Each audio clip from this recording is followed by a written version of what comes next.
Hey, everybody, Jim Cummings here. And if Tigger were here, he'd say, thanks, everybody, for bouncing on in here and enjoying the show. But before we go, I want you to do me a small favor. Hit like, subscribe, and give us a thumbs up if you're enjoying the show. Now, speaking of enjoying the show, enjoy the show. Hello and welcome everybody back to another episode of Tuned In with Jim Cummings. I'm producer Chris. I'm doing well today. Thanks for asking. How are you doing today, Jim? It's another day in paradise, as always. Of course, we're always joined by Yes. Jim Cummings, the star of this whole thing. And today we have a special guest for you, Blake Silva. How are you doing today? I am doing so great. I'm so happy to be here. I can't believe I'm sitting in this room. So Very thank you cool. for having me. Yeah, thanks for being here. Thanks for being Would had. not miss it, truly. Sounds good to me. It's a beautiful day out here in Southern California. Tis. Yes, it is. Finally As per cooling usual. off, too. Yes, so come on down. Yeah. We'll be here for you. So you are an avid collector of all things Disney. I am. I mean, if you can tell, I have a few you have a few pieces Quite myself. the get up on. Digging the shoes. Yeah, quite truly head to toe today. I mean, I do have a particular character that is my favorite. And I don't know. You could take a wild guess. You might take a shot in the dark and hit something. But Yes. yeah, and I'm usually only a stone's throw away from Disneyland. So yeah? I'm a frequent. Yeah. And it's not Grumpy, the dwarf, right? It is not grumpy. You know, I don't think that the particular character gets grumpy, but That's true. yeah. That's true. He doesn't even become grumpy ever. Yeah, but I've always been a collector. So even Yeah. as a kid, it was like rocks and shells and all the things. And then when I grew up and had money to buy the fun stuff, it was the cool stuff that I was always interested in. But yeah, collecting is like where it all started with me even, posting on social media and stuff. So it just became like let me share my hobby, and then kind of just spiraled. But yeah, it's been quite a journey. Do you remember what your first collection was? I mean, I would say if it was something just generic as a kid, it was rocks. I my family would vacation at the Grand Canyon or whatever, and I would always be in the shop with a little velvet bag collecting the little, the little gems that they had. And I had those little velvet bags. Yeah. And then it became a tackle box, and then it became rocks sitting on the windowsill and finding them in my bed or whatever, just like all over, overtaken. And there's a few seashells. You got to have and the seashells. The obligatory seashells. Well, I grew up in Ventura, so it was right on the beach. Well, there you go. Yeah. So I was always a collector of sorts. And then, I mean, I think I've always, if it's in terms of Disney, I've always had stuff. Like, because my family, like I said, grew up in Ventura. It's only 2 hours away from Disneyland. So we were very much like right. every once in a while, maybe once, twice a year, wake up a little extra early for school. And our parents would say, Mom or Dad has an appointment that we have to leave early for school today for. And then next thing you know, we're in the drive-thru at McDonald's. And it's like, why are we getting breakfast? And then they're like, we're going to Disneyland. So that's great. Yeah, so we had those really fun memories growing up. And That's wonderful. We were Disney kids, like watching the VHS tapes. And I always tell people, like, I was a Winnie the Pooh fan before I could talk. And now that I can talk, all I talk about is Winnie the Pooh. So Good job. yeah. Take a lesson. Yeah, Youth of America. I take that from my parents too, like allowing me to have something as a kid that I just like was head over heels with. And Oh, that's great. I think I just kind of carried that with me. Even when I was too cool for school, like middle school, high school, there's always a plush somewhere in my room. There you go. Yeah. But yeah, that's why I said at the beginning, I'm just so excited to be in this room with you. Glad to have you. Yeah.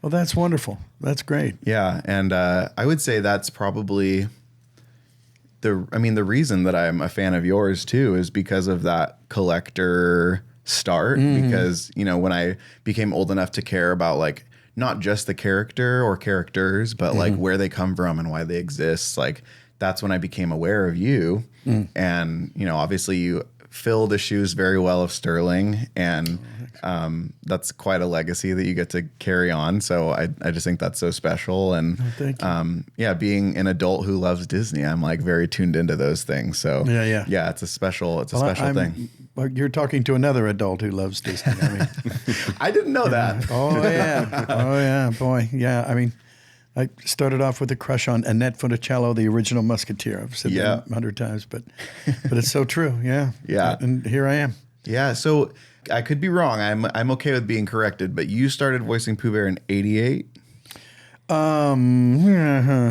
Maybe. 86, maybe. Okay, about a year ago, I It went was on very like soon. It was very early in my career. a deep dive. I was like looking at all the Winnie the Pooh stuff. You know, Disney Plus is so cool, and they give us like the chronological. They'll be like, oh, here you can watch everything from the very beginning, which I think the very beginning was Winnie the Pooh and the Honey Tree in the 60s. So, Oh, yes, that was not me. yeah, but New Adventures of Winnie the Pooh, I New think Adventures, that was the first thing. Okay, great. Okay, I love that. So out of all the animated stuff, I guess this is something I've always wondered. Do you have like a favorite thing that you've worked on for animated Pooh Bear? Oh, gosh. Well, yeah, I've got a few of them. You know, the search for Christopher Robin, Yeah. you know, that was a very, very good one. Yeah. And the Silvershires, they came up with some beautiful songs. Yeah. Wherever you are. And, well, the movie, Christopher Robin. Yeah. Christopher was in both titles. Yeah. I thought that was so well done. Yeah. I mean, I knew what was going to happen. And I remember sitting there watching it for the first time, and I still welled up. Oh, and I'm going, wait a minute, I know what's going to happen. I already know. I've seen this. I cheated. I did it. I Yeah. looked ahead in the script here, but it was so very well received, and it's one of and I'm just very proud of it. Yeah. and I'm so glad that it was so well received. And Yeah. 2018, I think. Gosh, it feels think like so, so long ago already. I mean, I would love for them to do more with just that storyline. I thought Ewan McGregor was like brilliant in I that did role too. as well. And you got to do both Pooh Bear and Tigger in that movie, right? Sure. So Yeah. you were double exposed to the plot and everything. And Oh, you yeah. still had a response. I love that. Oh yes, absolutely. Yeah, Gosh. it was. I just thought it was magical. It was so very well done. Yeah, as a you know, as we said, adults who love Disney, I just think it's so fun when we get to experience like right now these things that have been with us for so long again. Like when we are getting new Star Wars, when we're getting remakes or live action versions of some of these classics and beloved characters. Like I remember last year too being like, how am I getting Indiana Jones in 2023? Like this is so cool. So you know, even 2018. I kind of agree with you. Yeah. Yeah, and Harrison, he's cranking it away. Yes. I know. Unbelievable. So when that movie came out, I mean, obviously as a fan, I was super excited, but just being in a theater and watching Winnie the Pooh on the screen was like so cool to me because as a kid, it was like just VHS. Like I was just enjoying it as everybody else was on my television, popping in the tape, and going to a big screen. It was just, I'm sure that was a really surreal thing too. I mean, I haven't been super plugged into like premieres and stuff, but I'm sure you did something of the sort back then. That must have been a cool feeling. Oh yeah, going to the premieres. Yeah, yeah, it was. Yeah, it was crazy. I missed one really good premiere, but that's a separate issue. That's but yeah, I just, you know, I mean, I'm half a fan. Yeah. Too. You know, I can't pull that out of me. Yeah. I can't totally get away from it, you know. Yeah. Because I've said it before, I started off watching Zorro and Spinnin' Marty. I forget the name of that show, but it was like, you know, Davy Crockett, Zorro. I was a Disney kid from very early on. Yeah. And here I am. Yeah. So I'm still there. what led you to like being the one that took over in 88 or whenever it was? Yeah. Well, I could tell you that. Well, there was a big search. A search for Winnie the Pooh, not Christopher Robin. That happened too. Yeah, that happened too. But they just had everybody and their dog come out and audition. Yeah, I think and, my dad's dog was there. Yeah, there you go. I think so. And you know, I've said it before. I think I auditioned for Owl. Hal Smith was a friend of mine, so I wasn't too worried about getting Owl. But Pooh, Tigger, and Eeyore, and I thought I crushed Eeyore. Oh. You know, so I don't think I've heard you do Eeyore. well, you don't need to. Peter Cullen's doing just fine. Yeah, he does great. And then Brad Garrett did it for a movie. Yeah. But and they were both amazing. But no, I just thought I was Eeyore, and my agent called up about a week later and said, "Well, okay, we got the results back." And I said, "Oh, okay." She goes, "Well, I got bad news and good news." And I said, "Okay, all right, give me the bad news." She says, "You're not Eeyore." And I go, "Oh man, oh, you're kidding. who got Eeyore? Who's Eeyore? He says, well, that's going to Peter Cullen. You go, oh, well, can't complain. You lose to Peter Cullen, you're losing to the best. Okay, well, what's the good news? She goes, well, you're Winnie the Pooh and Tigger.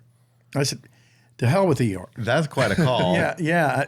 I said, Eeyore Schmeeyore. You can have him, yeah. Yeah. So I took my consolation prize. So at the time, I mean, you thought you nailed Eeyore, which would be on a technical level, but who did you want?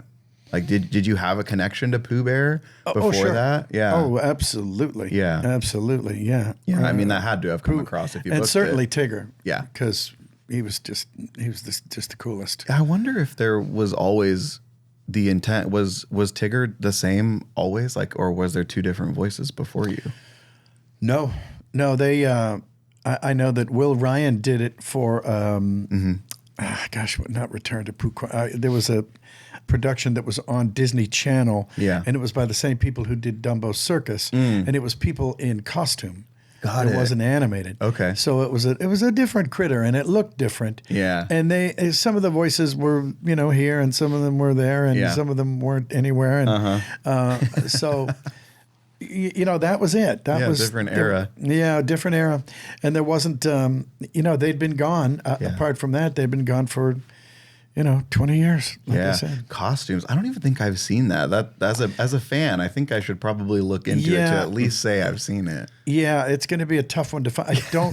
I can't find it. Removed. Yeah. It's been wiped. I want to ask you on your social media, you have access or knowledge to so many different products, like products I've never even considered being products before, and you just come across them all. Do you get like tipped off? How do you find all these different absolutely. Winnie the Pooh things, everything like that? So, I mean, when we talk about being a collector earlier, like, I was like anticipating today thinking like, gosh, I hope they don't ask me like, what's your count on Winnie the Pooh items? Because I just truly like, not that it's not quantifiable, like it is, like I could figure it out, but I don't know. And, part of that. Where do you keep all this stuff? So I have my own, what I call Pooh corner in my house. And it's just like I could have more. I'm actually about to move in about a month, and I'm thinking Pooh corner might turn into like Pooh room or something. But, I have bookshelves, and it varies from Funko Pops to,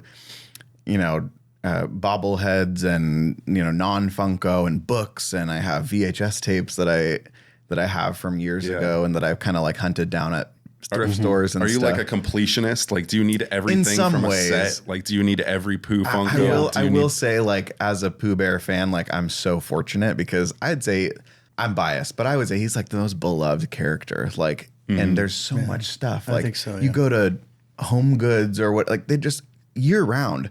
There's plates and, bowls and cups and tumblers little and picnic sacks. Just everything. And there's aprons and kitchen towels, and they do kitchen towels for Christmas and Halloween and all. Like, Pooh Bear is everywhere. Hallmark, like, and Target, and there's diapers at Walmart that have Pooh Bear on the box. Like, for what? Oh, yeah. Besides maybe the name. I mean, beside the obvious. Yeah. So I think that's kind of what gains me so much access is just like, you really don't have to look hard. And when I started posting about my collection and, being outward about how I have a favorite character, which, lots of people do. I think a lot of Disney fans always have that one thing that's like, oh, they can answer off the top of their head what their favorite movie is, favorite villain, favorite character. And it's just always been that for me. But I would say, I'm bombarded by messages and comments when there's new stuff. So like people ask me sometimes like, how do you know that this exists? And I'm like, because you tell me. Like, you're yelling at me to go find it. And it's something as silly and simple sometimes as like going and looking. I get comments about, oh, there's this new throw blanket and it's Winnie the Pooh, Tigger, and Piglet, and there are fall leaves and it's at these stores. You got to go find it. And so I'll vlog about it and go look for it, and to no end sometimes, like, just you don't find it or whatever it is. So I would say it's just such a vast world of collectibles, and sometimes it's a blessing and a curse to be the fan of Pooh Bear in that world, because I'm constantly behind finding something but I'm new. also constantly finding something new. Yeah. So, and I don't know, as a fan yourself, like, do you hold on to things? Do you seek those things out? Is it just too overwhelming? Yeah, I do. Yeah. I do. I have to say I do. You know, I've got any number of scripts from the past that are there, and you know, and they're all signed by the cast members and things like that. And it's and you know, the memories they're just golden for me. You know, I have a lot of cells. Yeah. You know, and a lot of memorabilia.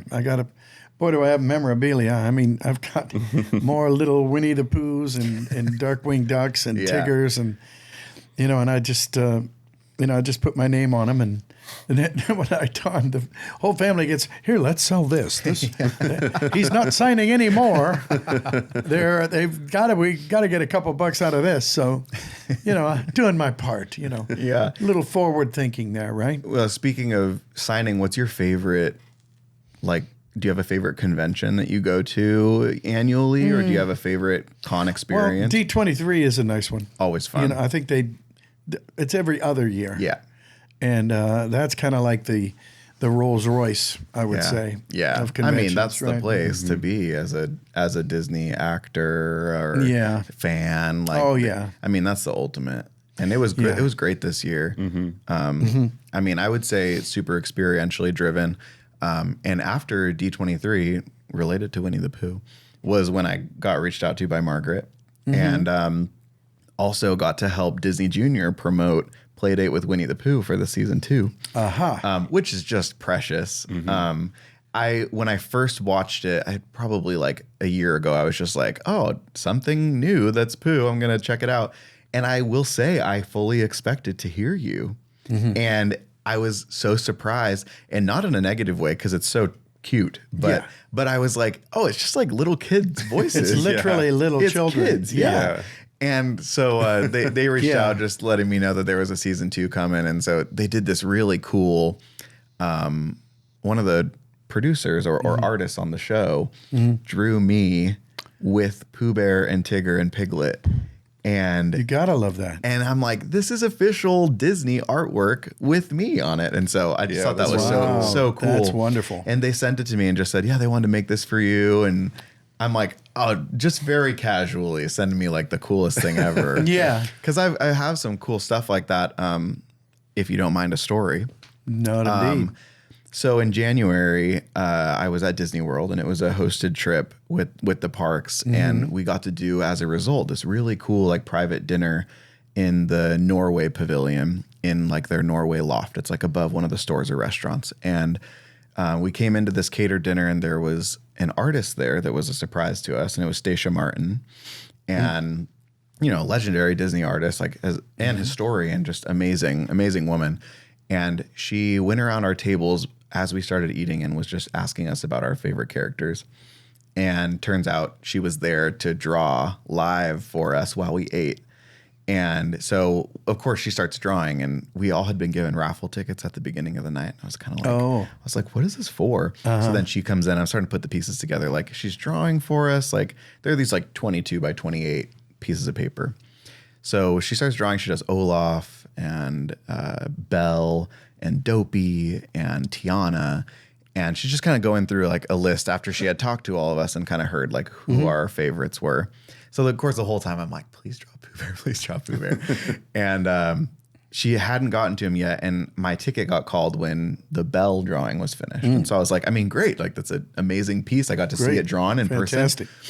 And so I get it. And the very last character she's introducing, and I'm like, I can't tell if she's talking about Pooh Bear. She's kind of just giving like a soft intro to who she's going to draw next, but I'm like still fingers crossed. So she draws Pooh Bear, and she told a story, and like that was the most engaging part of the whole experience, was that she was speaking just fact after fact, story after story as she drew, and it was so fascinating, just perfectly drawn characters while she spoke. And we talked a little bit about just like, you mentioned the Sherman Brothers earlier, and how they were tasked with writing the theme song. And I don't want to get his name wrong. Tony Martin. He was a set designer married to Julie Andrews at the time. And he kind of came to the Sherman Brothers while they were writing the song and told them, like, I grew up on these books, like by A.A. Milne, and like I need to tell you, like, this important like take because they're having a hard time because Pooh's not very like declarative. He's not running around, this is me and I'm gonna go. Like he is very like, serene. I'm gonna go get my honey, but it's like, perhaps I'll go get my honey. Yeah. And she described it exactly like that. And I just thought that was so like, I'd never thought about him that way. And I never conceptualized, like we have these declarative journeys and statements that our favorite characters make all the time. But then they wrote the song and it was like, you know what? I'm just going to have it be about the 100-acre wood and who you find there, because the animated, there's not a whole lot going on in the books because they're kind of just walking around and talking and experiencing the forest or the woods together. And so that's kind of what they wanted to come across in the song.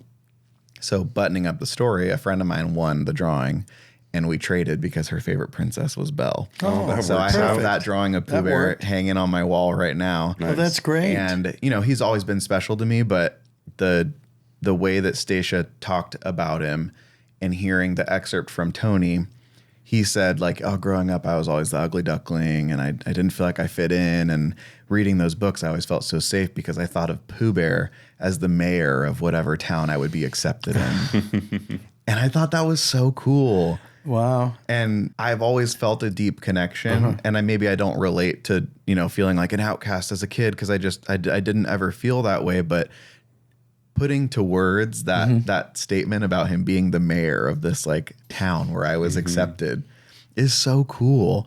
I sat there and was like, I think that's why he's special to me. That's a safe spot, isn't it? Yeah. So I thought that was really cool because I've always had a connection and like, you know, I always just tell people, no, just since I was a kid. I don't know.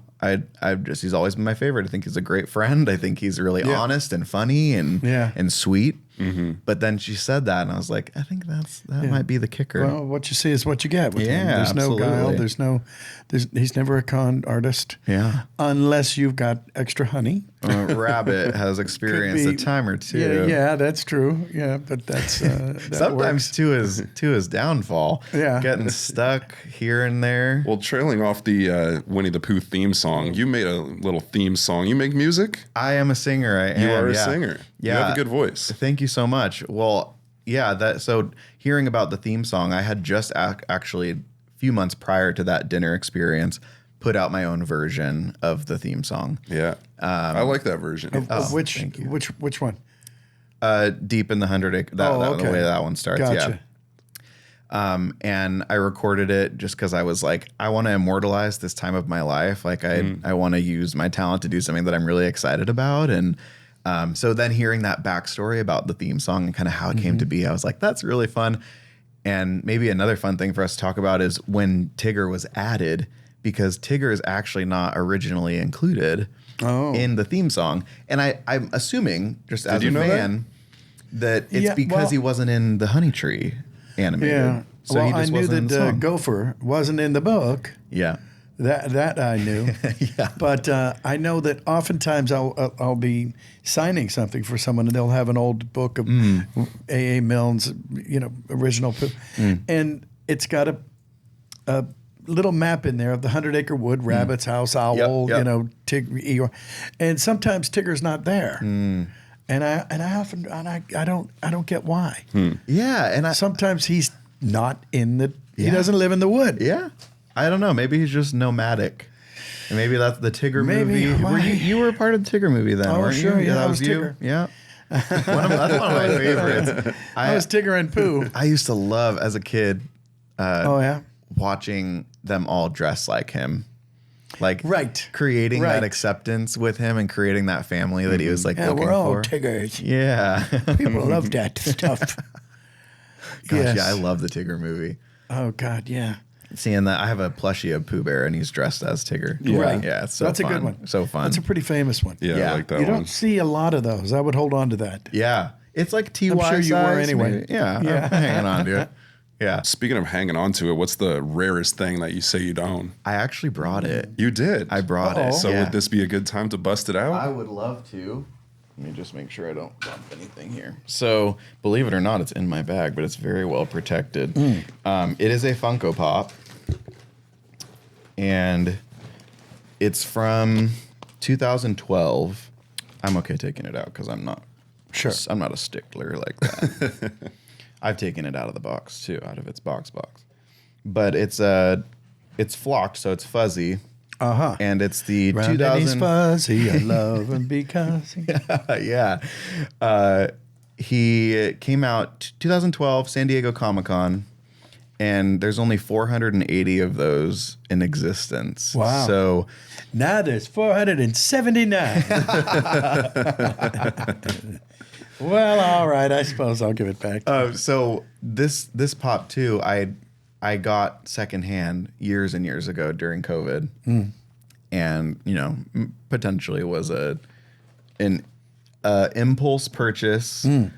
But I saved was by a good selling. impulse. I saved by selling some other collectibles during COVID. How much did that cost? So when I bought it, it was $500. How much would it cost if Jim signed it? Oh gosh. Well, its valued now is $3,000. What? So this it's about to be 3010. So I've always actually thought about having you sign it because I mean you're the one. So we have the technology. yeah. We can do it. Yeah, we could do it. So actually, speaking of COVID, during the time when you were doing signings and videos for people, I sent in a box and you signed one of my pops. Oh, good. Over COVID, and I have the video still in my phone and stuff that you filmed for me. Oh, good. So I was able. I can't remember who the company was. Wow. V Shout, I think. be. So I don't know if it was you were somewhere. I don't know if it was maybe you went to a con location and it was super limited, or maybe they just sent them when I sent that in. But it's not this one, obviously. But I have another one, the non-fuzzy version of this that I had you sign. That's also a more rare collectible. And I mean, there's so many people out there that are doing it for the value. Oh, sure. And I just don't, I mean, as a true fan, I just don't relate to wanting that. I want my name on it. I want, those things. And you know what? If somebody one day sold a collectible that they had signed, sure. But maybe you'll find someone who has your same name. That would be the seller's best case. But I don't ever plan to get rid of them or pass it on to whoever one day. But in the realm of collectibles online, I do a lot of hunting around for different things, and a big part of my thing is mystery items. Oh, Whether What's it's that? Can you pins, explain that?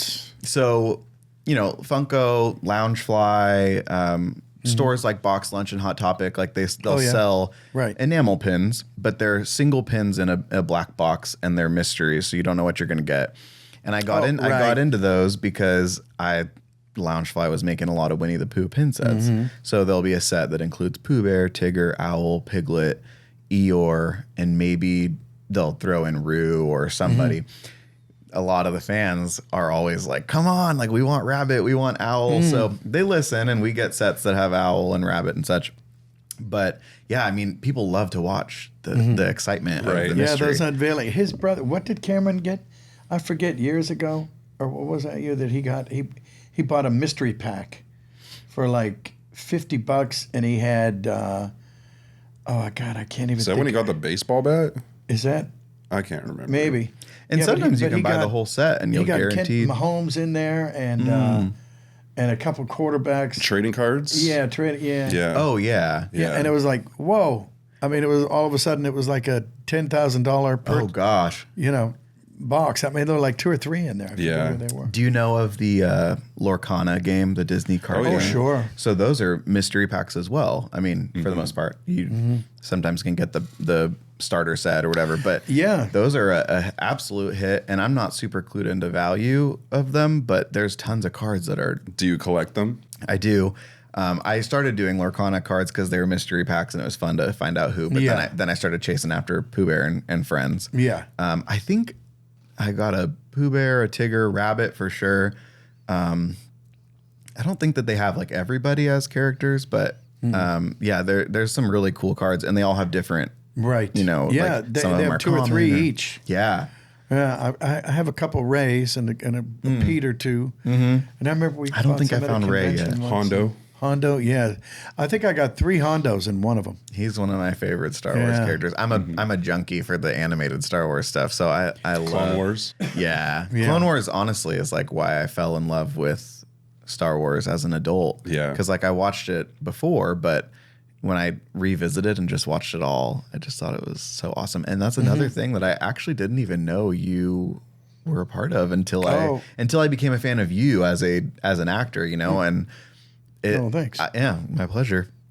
I was thinking about it this morning even, and I was just like, gosh, the list goes on. Like when you did those awesome videos, I'm a voice actor, and gosh, finding out, even I don't even know if the character has a name, but in Shrek, I was the captain of the guard. Yeah. I didn't even know. You Olga. Yeah. Like I didn't even know that, and like that's a line that I can hear in my head because I've seen that movie so many times. So yeah, it's so funny. Well, that's funny you bring that up. I can't remember the Will Smith movie where it was after the apocalypse. Everybody was a zombie. I Am Legend. I Am Legend. Well, apparently he had a few VHS tapes left over, and he would just put them on like for background in his. and he walks into his apartment, and you hear me go, "Olga, you there? You there? In the movie. What are you doing in the movie?" Oh, you're kidding. He was watching that movie in his movie, and I looked at my wife and I said, I can't believe I'm going to get a check off this. I Am Legend. I am Legend. You in the credits? This is my new favorite Will Smith movie. Out of all of them, this is the one I like the most. Wow. Wait, I don't even think that I remember that. I should now. It's Halloween time. We can watch. That's right. A spooky Everybody, movie. Get out there. You got to watch that. Go watch. I Am You're gonna love Legend. that one part. I could promise you. That is so funny. He's Isn't like that all crazy? somber, and he comes in from the kitchen, and Yeah. the kid's sitting there. That I just is remember too his funny. face. I mean, I feel like I can remember that theme of him kind of like, you know, what else are you gonna do besides pop in an old movie? Yeah. Okay, so before we move on from collectibles, I brought one for you to open. Oh wow. So I've got this really cool, you know, Disney Dorables. Are you familiar at all? So it's just a toy brand by Just Play, and they do character little miniatures. And there's usually big sets. They often include Pooh Bear and Tigger and Eeyore, but Pooh Bear got his own set. And rightly so. And rightly so. So on the back, it'll show you all the options that there are. Okay. I think there's like 8, and they have different themes, and they all have different levels of rarity. Wow. Yes, they do. So you talked about having little trinkets. Now you can have one more. That is crazy. Do I dare open it? Yeah, you got to find out who you course. get. It's a I mean, mystery come item. on. The people want to see. The people. Let me just say right now, me, Blake, Doom, doing a mystery item with Jim, and it's Winnie the Pooh. doo doo. Boom, boom, boom, boom. Let's see. Oh, shall we? Okay. Yeah. Here's a hint. Okay. And it's the Wiener de Pooter. Oh, with the soccer ball. It's soccer ball. Those are all Pooh. fuzzy too, every single one of them. Oh my god. Little fuzzy Pooh. Yeah. Oh man. First Dorable, Wow, look at that. because they are adorable. Look at that, ladies and gentlemen. And he's fuzzy. And does his head move? No, it doesn't, but it breaks. Just pops his head off. No. There we go. See, can anybody see that? Nice. That's one cute bear. That is. Thank you. This Yeah. is wonderful. Oh yeah, of course. I can't even sign it. It's too small. Yeah, I couldn't come empty-handed, and definitely needed to Well, have you do one of the things that I'm most known for. So That is fantastic. Put it back. Keep it in the original. Just on the counter. The original bag. The original bag. Surely that makes it much more valuable now. of course, you can sign the bag. Oh my gosh. Plenty of real estate on the bag. Yes, absolutely. Thanks, man. Yeah. And thank you for this too. Yeah, By my the way, pleasure. I came and gave you enough information to know what it's worth, and you can hit the Yeah, road. oh man. Yes. Well, that's pretty amazing. So when is the last time, I guess, you were at Disneyland? Oh boy, wasn't quite a year. Was it? We were all there. Yeah, for Cameron's engagement. Yeah. Cameron's a little over like a year and a half ago. Yeah, year and a half. That sounds about right. Do you typically go visit the friends, Winnie the Pooh and Tigger? Well, yeah, they're very kind. They'll give me somebody to walk me around. Yeah. It's hard. I get recognized there a bit. I imagine. Yeah, I don't usually, but well, you know, conventions or Disney places I do. Yeah, there's hot spots. And it was funny. We were there a couple of years ago, And there's this thing called Disney bounding. Yeah. Are you familiar with Very. that? Okay. And what that is for people, like, say, for instance, if everybody wanted to be Disney bounding of the 100 Acre Wood, which is what happened, we were getting ready to go into Club 33, this place, and there were people standing around there, and there was a very distinguished looking fellow, and he had a brown vest on, and he had a mustache, and he had the traditional sort of 1890s hairdo, and he had a vest and a cane. He was very proper. Then there was someone standing next to him, a lady in a big orange-ish sort of sweater that went down. You can see where this is going. Then there's a lady standing next to her wearing striped pajamas. And they were sort of left and right. And I said, I'm going to go out on a limb here. and I'm talking to you, Piglet, and Piglet was there too. Are you guys bounders?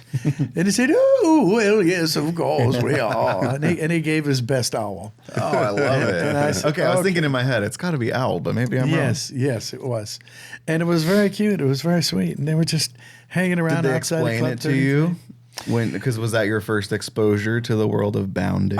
No, but only through the internet. Yeah. I don't know that I saw many live people. Sometimes they're right under your nose, I would say. Because some So people what is bounding for anybody who doesn't know? Yeah, Yes, so please. Disney bounding was actually created by a girl named Leslie Kay, and she started the whole concept years and years ago. I can't remember. She has actually a book about it, which is pretty cool. Wow. That's right. And they're recognized, by Disney as like the official way to dress up without dressing up. And as adults, we go to the parks and you're not allowed to wear a full costume. You can't go to the parks dressed in a Winnie the Pooh costume. Just like I can't go to the parks dressed exactly like Gaston because I'm just so ripped. Everybody's going to think that I'm Gaston. But it's just, you affect people's perception of the character because you do not work for Disney, and they don't want you running around taking pictures and doing a meet and greet and having a line for them because people think you are official. Yeah. Right. So Disney bounding was created as just a way for adults to kind of get away with repping their favorite characters without doing too much. And it's just you can use time period, color, shapes. I participate myself because I just think it's so fun. And the day that I did that dinner in Epcot, I was bounding as Tigger. Oh. Yeah.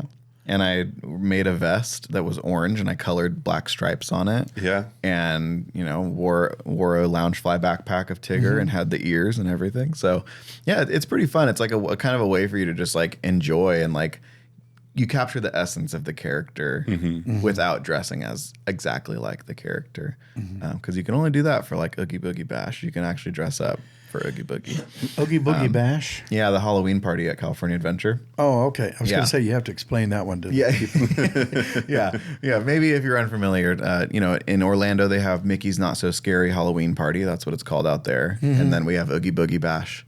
Takes place in California Adventure. So Oogie Boogie is the generous host. You can go meet him. They have a bunch of different characters. I mean, they premiere a lot of really cool face characters. Last year they had Judge Doom from Roger Rabbit, Who Framed Roger Rabbit. And this year they have a live action face character doing Hades, which is pretty fun. Oh, my Yeah, gosh. so they've got a lot of cool stuff. And even Doing Hades, huh? Doofenshmirtz from Phineas and Ferb they have this year. Oh, you're They have kidding. a real person dressed up as a cartoon man. It's really interesting. The prosthetics and stuff are pretty awesome. Yeah. You got to look it up because it's pretty great. Do they do that? Like I've seen that paint where they make it look like it's animated almost, like the highlights and they do like bold makeup. Yeah, you know what and I mean? it doesn't. It looks like a cartoon human, so it's pretty cool without being a costume, right? Like covering his face or anything. But yeah, I've always been so curious because I've seen various videos, of voice actors interacting with their characters and such at the parks or whatever. I know that's probably so cool. I mean, I would love to be one of those cast members that just happens to know who you are that day. Oh, yeah. That's pretty I've special. had that. Yeah, they go I've had nuts. that a few times, yeah. And do you feel like you get a lot of, maybe not just from cast members, but just in life, like I'm sure you hear a lot of touching stories about what Pooh Bear means to people. Oh, my gosh. He has some tattoos, I'm sure, like mine. Oh, yeah. Yeah. Mine's very tasteful. Yeah, yours is very subdued. What and is very it? tasteful, very It's subtle. his head. It's an outline. Yeah. A disembodied floating Pooh head. Sure, that's great. Hey, we got hidden Mickeys. I got a Perfect. hidden Pooh on my finger. No, but yeah, there's plenty of beautiful stories from people that have told me over the years, things that Pooh has saved them or given them a safe haven. Yeah. And I cherish that. Do you relate to that? Sure. Yeah. Oh yeah. Yeah. I couldn't imagine meeting Zorro or Davy Crockett. Yeah. When I was a kid. So yes, I get it. Yeah. Because I'm sure you have your own deeper connections to Pooh Bear that. Oh yeah. That. Yeah. Well, carry you through that. Yeah. He's gotten me through times of trouble. I was going through this horrendous. And it wasn't even like a custody battle with an ex, but it was all, the dust was all settled, but it was all about, getting money and blah, blah, blah. And I actually even wrote it down. I said, maybe I should bring this up. I don't know if I should. But anyway, I was making Christopher Robin at the time. And, you go to the courthouse and it's all straightforward and it's all this, that, and everything. And it's very, very taxing. Yeah. And then I would leave there and go to 100 Acre Wood. Yeah. There's no other way to put it. And, and spend hours and hours making Pooh and Tigger come to life and Christopher Robin. And I have to say that it's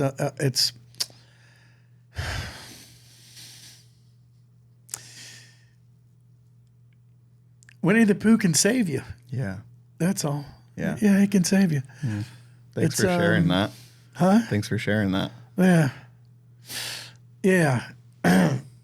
Well, I have a lot of people that come up, to these conventions and, people will come up and they'll have stories like that. And then I ended up with one of my own. Yeah.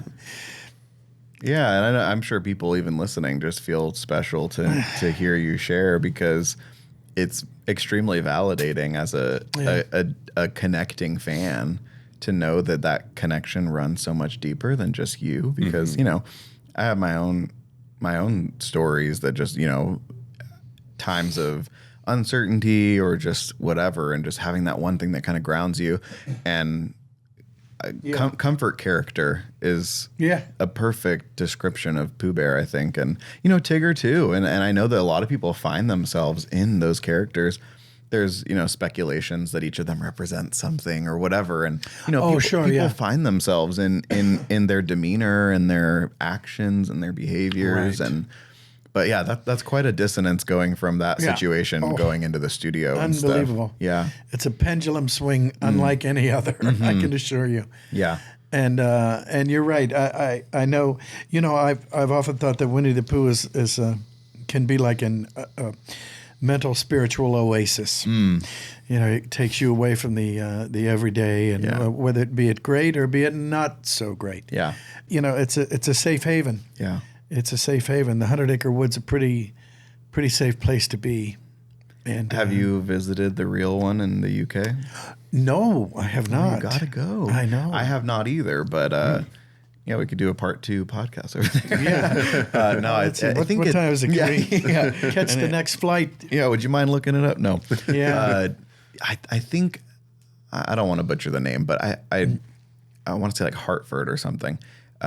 But there's the house that the real Christopher Robin grew up in is on Airbnb. Really? Yeah. Which, of course, everything is accessible. Wow.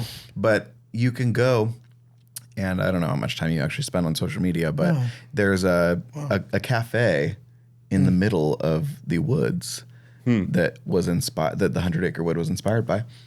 And you can have breakfast, and it's this themed Winnie the Pooh cafe, and they have Winnie the Pooh toast and honey and coffee and tea. I was gonna say, there's got to be some honey in there for the tea. Oh yeah, you got to have the side always. Wow. But yeah, and I've always wanted to visit just because why not? And there's even activities like there's a bridge, and you can play Pooh sticks, and there's sticks that you can throw into the water just because of that reference. Like it's so cool. I've played Pooh sticks many times. Actually. I have a place in Missouri with a similar little bridge. Yeah. I thought, I got to play Pooh sticks. Yeah, you gotta transport there. Yeah. That's so cool. Yeah, it's a violent sport, but once you get past that, it's okay. Competitive. It's very Dare I say? highly competitive. Yeah, I mean, I That's think we're just just so ridiculous. lucky as fans of him to be able to see that stuff, and I love hearing that you're a fan of him. Like, I'm sure there's like a little bit of a weird, like, am I saying that I'm a fan of myself? Yeah, well, fortunately, it was around. It came from literature. Yes. and Sterling Holloway was the original. He did the first three without I dare say without Walt Disney going back and digging them up from literature. We wouldn't be having this conversation. Yeah, it's so true. But Walt's genius, as usual, came through, and he did the same thing with Mary Poppins. Yeah. That was a kind of a popular children's book, I guess, right? Yeah. And not a nursery rhyme, but in that neck of the woods. Yeah. And he mined all those perfect little places. Well, Jungle Book's another one. Yeah. And that's another project Sterling was involved with, right? With Yes. Ka. Well, he was Ka.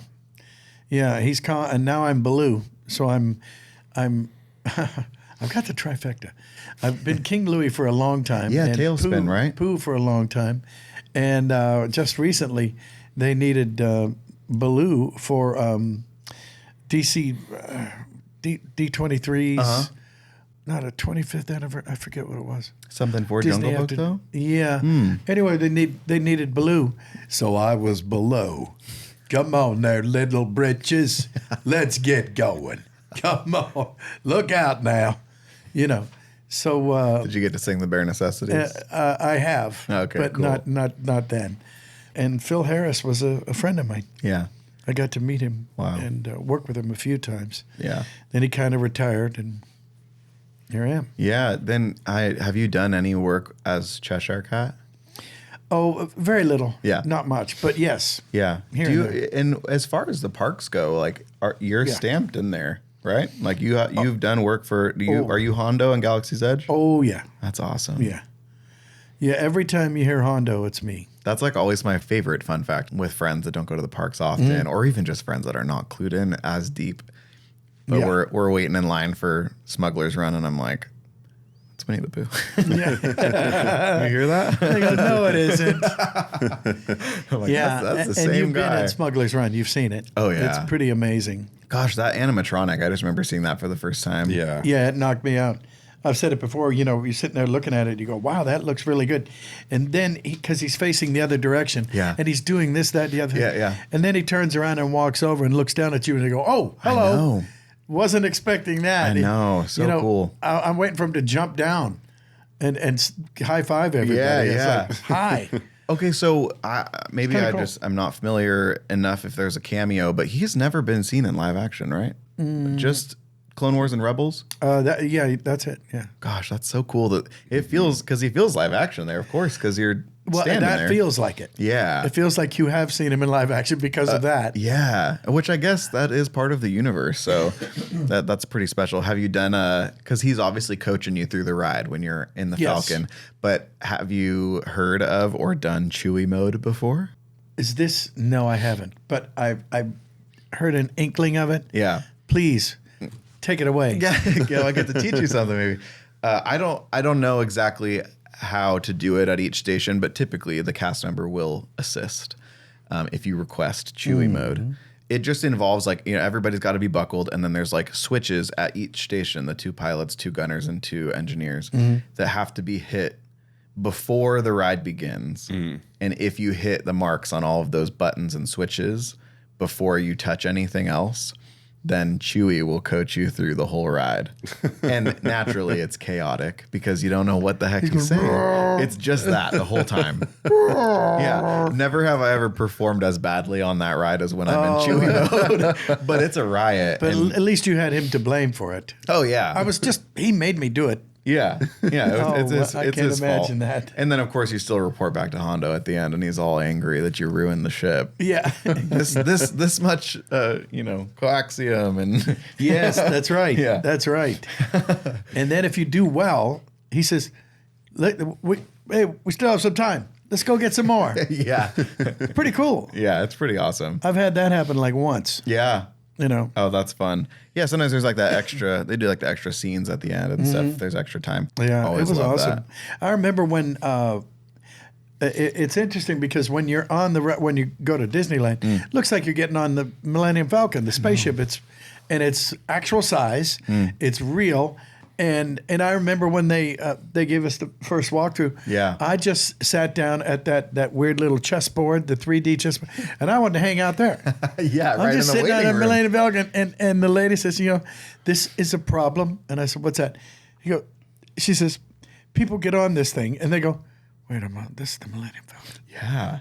Okay, I'm just gonna sit. What a moment. Yeah, I'm gonna sit down and Yep, just oh, enjoy. yeah, it smells like the Millennium Falcon, and you're sitting there loving life, and the people had to gently go, okay, but you have to do the ride now because Yeah. there are other people behind Hey, you. that immersion is no joke. Mm-hmm. And so you've obviously visited, but you've been with other cast members then, or I say cast members, it gets confusing with the parks, that one? but with other Star Wars actors. Not on that one. Princess and the Frog, yes, but no. wow. In fact, the first time I saw the Millennium Falcon, I saw the Raw.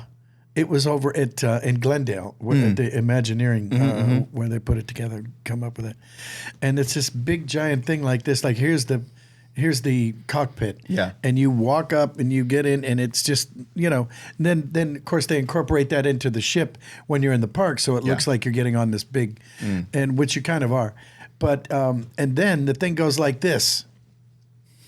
Yeah. All over and all on the side. And I screwed up and I was the navigator and I went, and I remember sitting there and we're going like this. And I'm going, okay, this is actual gravity. Because you're strapped in. If you're not strapped in, you're on the floor. Yeah, wow. And I thought, okay, this is a little too real. You want to get me up there, my landlubber butt? Because I don't know what I'm... I'm going to kill us. The chessboard table. Yeah, and it's insane.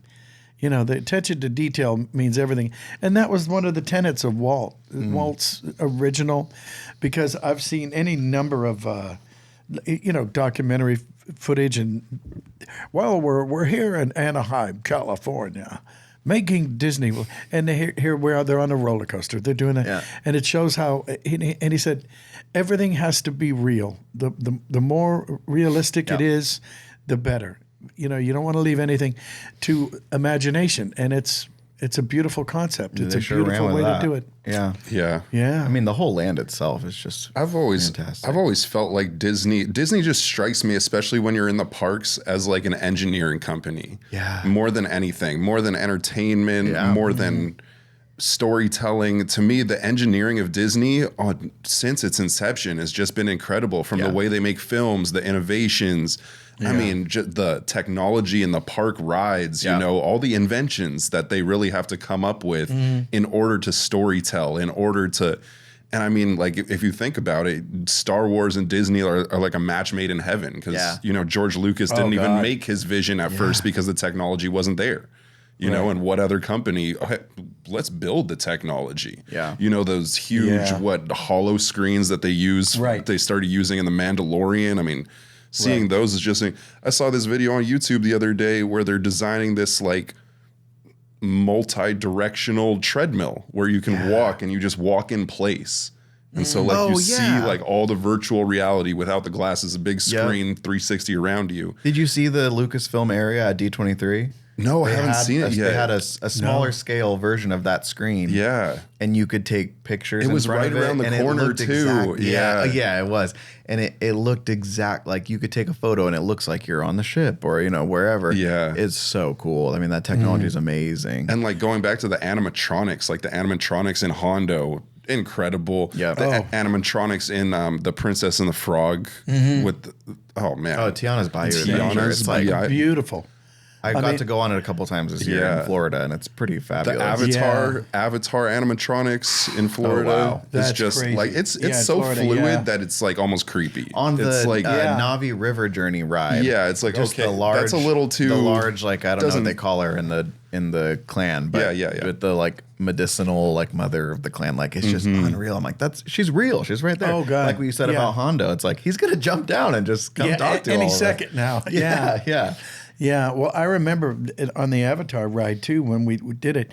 You know, you get on and you're in this. What is that? A cyclorama, I guess. It's like a little like motorbike But I mean, type thing. the thing you're sitting like inside. an IMAX screen almost. Like a. But it's all cyclorama, encompassing. Yeah. And you sit on there, and then you connect to your avatar. I'm trying to get the sequence. Yeah. And then all of a sudden, Yeah, you feel it breathe. it starts breathing. And you're going, oh, okay, here we go. That's probably one of the coolest Yeah. attraction moments I've ever had in my life. Just like getting ready to do this amazing thing that you know is going to be great, and then you feel it between your legs as if you're actually riding it. Yes. You feel the breath. It's I love so it when they cool. hit you with the mist. Yeah, and the mist. smells that's are what I great. thought. Yeah. And the smell. Yeah. All the flowers. It's like you a can much smell more all the exciting and flowers. thrilling soaring over the Yeah, world. absolutely, Yes. absolutely. Well, it's just amazing because you just feel like you're there, you know, and I just, you know, we sat there, and because we had a guard or somebody to walk us through, I said, "Can we do it again? I want to do it like 4, 5 times." Yeah, that's one that you want to Yeah. redo. They just have the technology and like with the trackless systems now, like Rise of the Resistance. Yeah. And, Right. Actually, in Tokyo, I've never been, but Tokyo's Winnie the Pooh ride is trackless. And there's a big tree in the middle of the room, and you Yeah. glide. And like, I have only seen a couple videos. I try to leave my imagination Try to open to some picture- things before I can experience it Right, myself. yeah. But you know, our ride's awesome in California, and it's different in Orlando, and like that's really fun. But it just seems like such an advanced approach to the Winnie the Pooh ride that I just can't wait to experience one day. I'm going in April because I'm going to Star Wars Celebration in Tokyo. Nice. Oh, Tokyo. Yeah, it'd be fun. So hopefully I'll get to see the ride then. But Yeah. Have you been to all the? No, Tokyo. Love to go. Yeah, looks like a really great Love place. to go. I have a hat from Paris. Does that count? Yeah, sure. I've got it around there somewhere. Hey, they were selling Disneyland Paris merchandise at D23, so I think we all could just buy proxy. We've all been. I've seen it. Well, you've been to the one in Paris. You've been to the one in Paris. Yeah. Yeah, I haven't been. Yeah, they have the best rides. Oh yeah, so, They have the best so I rides. hear. Yeah, they do. And the castle with the dragon underneath. Yeah. I think there's a dragon in there. Yeah. Pretty Yeah. cool. Yeah, they have the most thrilling rides. I haven't been to the Tokyo one either, though. Yeah. Yeah, got to get over there. Yeah. Got to think of a reason for Disney to pay for us to go over there. I guess that's what I'm really saying. There's got to be Challenge. something coming up. Got to be. Gotta be. Some anniversary, something. Yeah. So, what are you most excited for right now in your world? Oh, gosh. If Well, it's something you can talk about. you know, there's one thing I can't really talk about, but I have an interesting thing. Have you ever heard of Tomorrowland? Yeah, once or twice. No, not the Disney. No, then. Well, I don't know. Maybe. See, I knew you were I thinking. thought we were doing a bit. You thought I it thought was- it was a bit. Where Okay, how just about like, well, who's my favorite Frontier? character? Yeah. How about Frontierland? Have you ever heard of that? Okay. No, but Tomorrowland is a rave. Oh. The biggest rave. It's Oh, got to you be know the what? biggest on Earth. Right? Okay. So, Yeah. It's massive. Yeah, massive. And it's usually held in some really interesting place. You know, it was in Brazil for a year or two, in Paris, Belgium. Anyway, I'm the guy who, I'm the, there's some lore wrapped around it. Tomorrowland is a place where people can go and become one through music. And, you know, and it's all just rave music and people probably just getting high beyond their... Wait, I did not know this. Yeah. It's the biggest rave in the world. And they have... And they're all bigger than Woodstock. Yeah, it's yeah. nuts. Yeah. Wow. And they spend astonishing amounts of money to recreate a world Yeah. for that one. And then it goes 2 weeks, 3, maybe Yeah, something 2 like weeks. It lasts that long. Well, you know, and then I don't know that they're consecutive in a row, but They do like 2 weekends, Yeah, like yeah. Thursday Yeah, to it's- Sunday. Okay. Yeah, it's one of those. Like a Coachella, the rave world. Yeah. But probably exactly. bigger. Yeah. Yeah, infinitely bigger. And it's just the damnedest thing. And everybody's there, and they're all walking around banging into each other because they're doing God knows what. But it's kind of cool. Yeah. And they have good food. So they when's have, the next one? That's a good question. I just did. They have you redo it every year? It's like every summer. Yeah. Every summer. Because they tell a new story, or Yeah. Yeah. And it's all based on some, the people of, the children of Icarus. Though they fly too close to the sun, they land in a place called Tomorrowland. And it's kind of like that. yeah. So.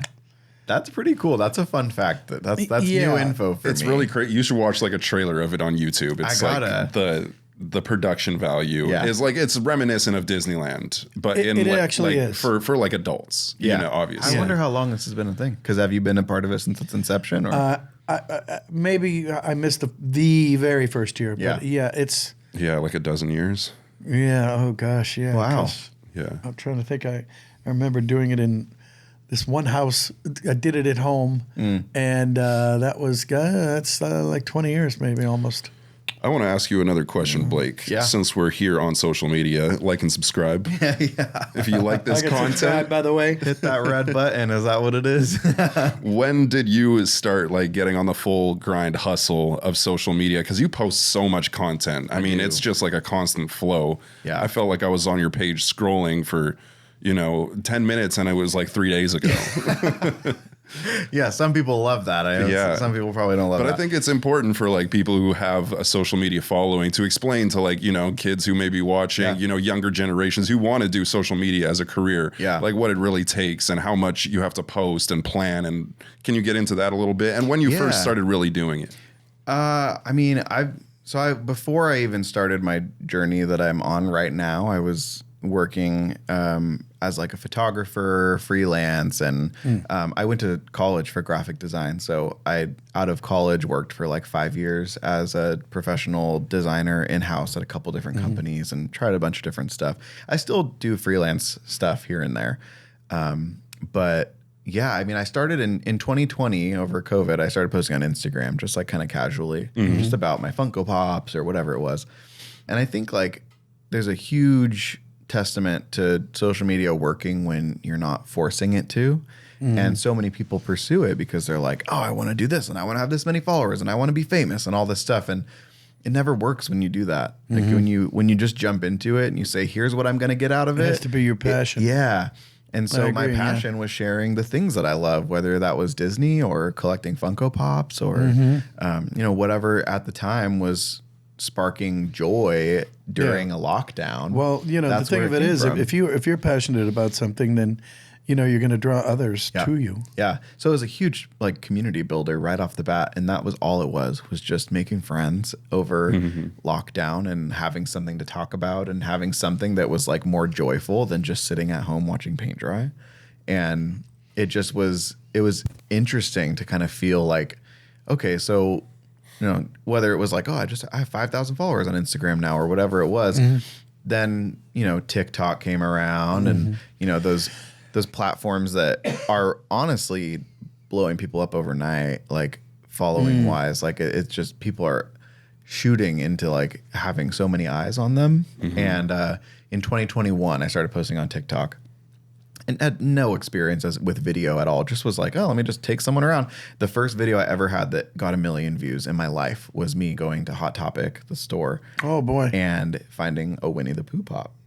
And so I always I have the pop still. It's like a Valentine's Day version. He's like Cupid and he's like shooting a bow. I know the one. And I think I look at that pop and I like thank it for like what I'm doing now because it like showed me that sharing what I'm interested in can bring people and you're not alone. Yeah, bring you friends and like just help you even just be excited more about those things. And that video happened and it was like maybe I should just keep going. And soon enough it's like 100,000 followers. Soon enough it's 10,000 on Instagram and then growing and I'm about to hit 1 million on TikTok, which is just crazy. Yeah. And it's been 3 years and I will say like I never intended this to be like what I was doing. Whether be it God or the universe, like I just took the call of like this can work for you. And I got laid off from my job in February of 2023. So I was working full time still. Probably best thing that ever happened to you. I know. I always say now I didn't get let go. I got set free. There you go. And while I liked it and I liked the work that I was doing, I didn't know that I would find so much fulfillment.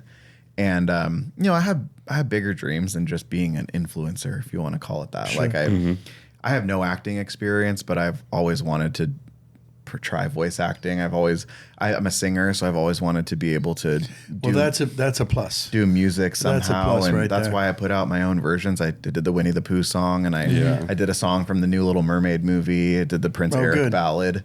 Well, I can tell you for a fact that the people who do the very best in voiceover were singers. Yeah. Every single person, whoever you want to name, Yeah. from old day to modern, they started off as singers. Yeah. Yeah. And so you never know. And like when I lost my job and kind of realized like I was putting in the work, posting multiple times a week on top of working a full-time job. I was already a full-time creator. I was already putting my effort in, and it wasn't a chore. It wasn't this like daunting task. It was just because I was like excited to share the next thing that I got or share this fact that I had. And I built a huge community around my love of Pooh Bear. So, I love that. They're out there. Yeah. Good for I you. love that. I see people at Disneyland and they come up, you're the Pooh guy. Like, Oh, that's great. It's so cool. That's awesome. And, and Yet something else we have in common. I get that too. Yeah.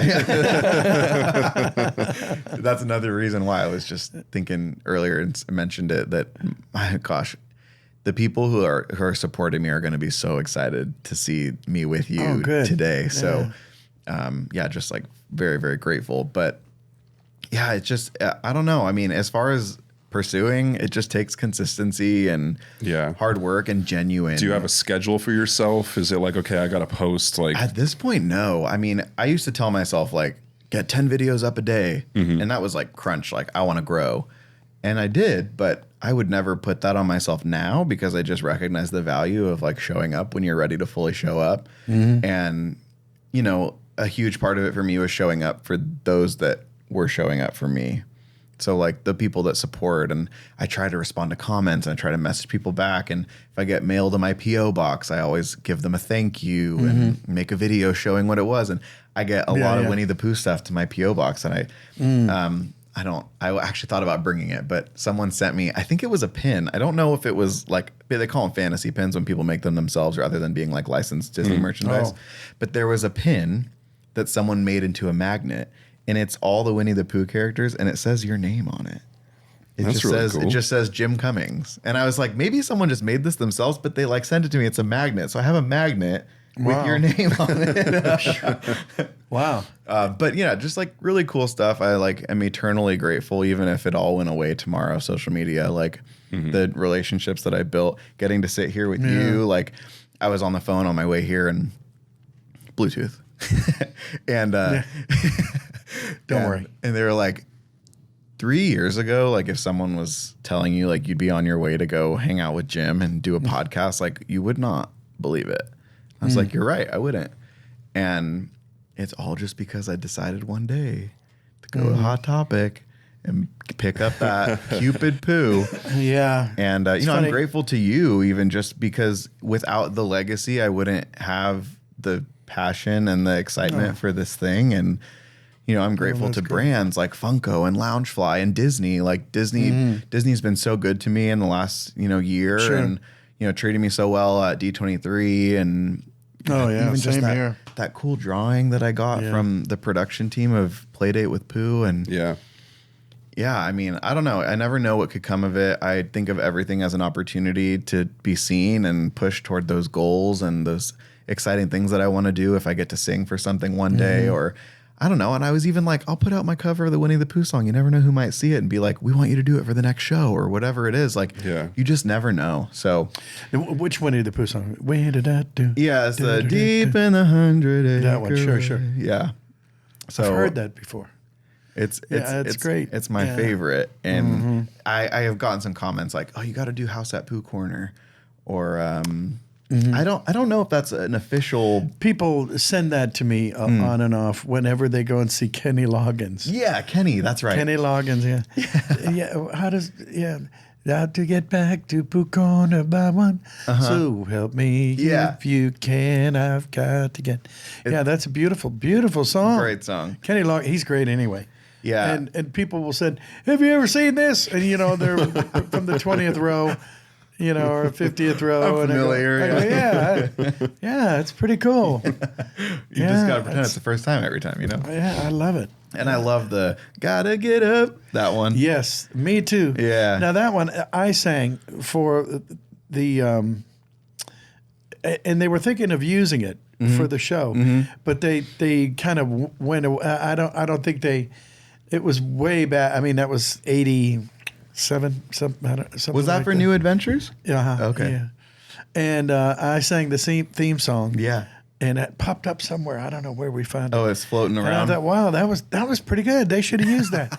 But they got somebody who kind of sounded like that anyway. Yeah. He sounded a little more Kenny Loggins-ish, which I think at the time was cool. Yeah. It was Have a you little ever more contemporary. pursued like music in a personal realm before all of this? Well, I was always in a band. Yeah. As a kid, I was Yeah. been playing drums and singing in bands for not much money since I was Gotta start 13, somewhere. 14. Yeah. Yeah. That's Very young. really cool. Yeah. I mean, I grew up in the church and stuff, so I was always doing worship yeah. that's how I started singing.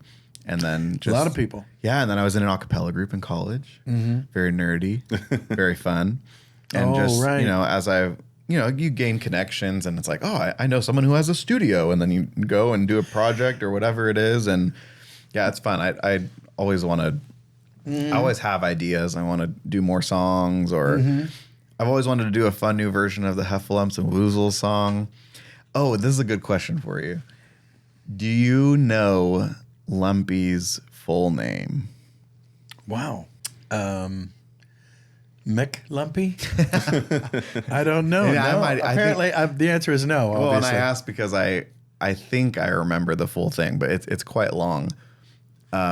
It's Heffridge, Trompler, Brompet, Heffalump the fourth.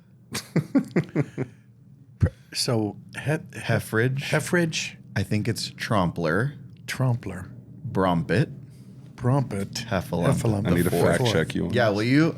Because I think I'm not quite sure about the Trompler, but Heffridge, Trompler, Brompet, Heffalump the fourth. Wow. Okay.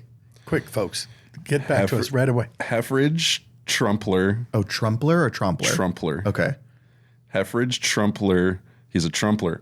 Brompet. Brompet, Heffalump the fourth. Okay, that was pretty good. So Close. Trumpler One and letter Bromplet, off. that's close to trumpet. in Yeah, there. yeah. They were getting I like They were that. sneaking trumpet I think in there. so. Yeah. Doing And that's another good one. I love the Heffalump movie. yeah. And he makes that sound at both ends. Not everyone can do that. So see?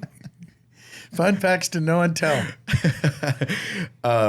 Yeah, I mean, the fun fact stuff is always like I don't even know sometimes like where I get the information, but I just as a fan, I'm just like I want the fun facts. I want the cool. I mean, even just like I'm sure you're familiar with like the origins of why Pooh Bear even came to be. I forget the name of the man who found the bear, but Edward Bear or somebody. yeah, and Edward Bear was the original plushie that A.A. Milne gave to Christopher Robin. A lot of people don't even know Christopher Robin was a real kid. Obviously, the fictional was inspired by he wrote it about his son. But And he was a mascot. yeah, Up and in Canadian. yeah, so there's a book called Finding Winnie that's all about it, and it was a soldier that was I think taking a train through Canada during Right. World War II. Right. And he's at this train stop in Winnipeg, which is why he named her Winnie. Winnipeg. Right. And they have a statue, I think, of this bear in Winnipeg. Yes, they do. $20 for this cub. Yeah. And I remember reading, and like, Can it you was imagine like, a guy standing there with a bear cub? no, And a $20. very, very young bear cub. yeah, quite. And in Thank God. 1913, 14, I think, $20, it's probably like $500 today. So it's like Yeah. just at the train station. $20 bear, take it or There you leave go. it. And you're going to join the army. Yeah. Well, let's buy a bear. Yeah. Why not? I could use a bear on the battlefront. No, Yeah. I don't know if it was like an empathetic purchase or, maybe we can use this in battle. I don't know, but who knows? But bear ends up in the London Zoo, and that's where A.A. Milne and Christopher Robin saw it. Yeah. And then I think because of Christopher Robin's affinity for that bear, Winnie, that's why he gave him Edward Bear. And I've gotten questions on my social media before, like, do you know why like his name is Pooh? Because there's always is his name Pooh or is he a Pooh? And is his name Winnie? Like, and I don't know. I think we all lovingly call him Pooh Bear. But I've looked into it. There's some clues in some of the books, and some of the books old enough to describe Christopher Robin dragging Edward Bear around the house or whatever. And the sound Down the steps. it would make Boom, boom, boom, boom. is why he's Pooh. But then A.A. Milne also wrote short stories before Winnie the Pooh and Friends, or Many Adventures. Yeah. And there was I think I forget if it was a goose or a swan. I think it was a swan that was named Pooh in the stories because that's the sound I they'd didn't know make when that. they were shooing it away. And then there's also a description in the book that is the sound he would make when he'd try to get a fly off of his nose. Pooh Bear. Pooh. I think they did that in the very first one. Yeah. Winnie the Pooh and Tigger 2. Because Pooh, Yeah. Pooh. Yeah. And there was something. Yeah, was it Yeah. a fly? Maybe so. A fly or maybe a butterfly because those Yeah, are a commonly butterfly. It was a butterfly. That's the common. Because it rings a bell. Yeah. I could see the picture with the butterfly right here on his nose. Yeah. So it's kind of cool to have that like causal, like, okay, Winnie, we know where that comes from, and then Pooh. But Yeah. the always throws you off. So I'm like, I heard he is a Pooh? Yeah, I heard Yeah. the swan or the goose one, whatever that one. Yeah. I think that's the one. Yeah. What was his name? Reed Moon. I think Reed Moon told us that story as well. Yeah. This guy Reed Moon, he's like a collector. Yeah, Super unbelievable. collector. Yeah. He's incredible. You should watch the episode. Yeah. If you haven't seen it, watch the episode with Reed Moon. It's Yeah. a really good one. Yeah, that's awesome. Very informative. Pretty severely cool. Yeah. Yeah. I could learn a thing or two. Not just any collector. Yeah. Yeah, that's pretty awesome. Well, is there anything you want to say to the audience? Is there anything you want to plug? If you Shamelessly. if you are convinced That's right. enough after watching this to listen to my version of the theme song, I would love that. Yeah, I mean, you just look up Blake Silva and you can listen to any of my songs that I sing. So I don't have any like original music. I haven't really pursued that, but got a few Disney covers. Love my Winnie the Pooh song a lot. It's a very special project. And earlier when we talked about how Tigger's not in the theme song, he is added later. It's Okay. like, I think it's a Kanga and Little Roo and Tigger too. And they add him that way. But he's not originally in it. And so my friends and we wrote an alt ending Oh, good. to the song where we Right. really just used the melody. We said, Tigger and Pooh. yeah. Tigger and Pooh. Yeah. And, You know- and we say, bouncy, trouncy, flouncy, bouncy, fun, yeah. fun. Tigger and Pooh and me and you. Oh, there you Make a go. really, really good pair. Yeah. So we did like an alternate ending because that's the question I always get. How come Tigger's on the song? You didn't include Tigger in the song. And I'm like, well, I could have said, and Tigger too, but I wanted to give him more of a moment. Yeah, give him something to think about. Yeah, let him have his cake and eat it too. So, if you'd like to listen to that, I mean, I'm on social media, Blake's Pop Nook, pop culture, safe corner of the internet. So, Pooh's my comfort character, and sometimes people say I'm their comfort creator, so I love that. And That's you can not find me bad. there. Yeah, not bad. That's not bad. Not bad at all. Keep up the good work, man. Thank you. Fantastic. You too. Yeah. Thanks for having me. I really appreciate it. Good stuff, man. Yeah, Thank pleasure. You. Well, thank you all for watching another episode of Tuned In with Jim Cummings. Today we had Blake Silva. Thank you so much. You were a great guest. Very my interesting pleasure. stuff. Don't forget to like and subscribe. We're so close to 100,000 subscribers on YouTube, and we thank all of you for that. And we really want to get there by the new year. So let's get that goal set and let's get that goal made. A special thank you for all of our subscribers on Patreon. Thanks to all our patrons. If you don't know, you can find bonus content on Patreon. That's patreon.com/jimcummingspodcast. Just tune in. And as always, thank you for tuning in. We will see you in the next one. All right. Pretty tasty. Yes, indeed. I loved it. Yeah, thank you so much.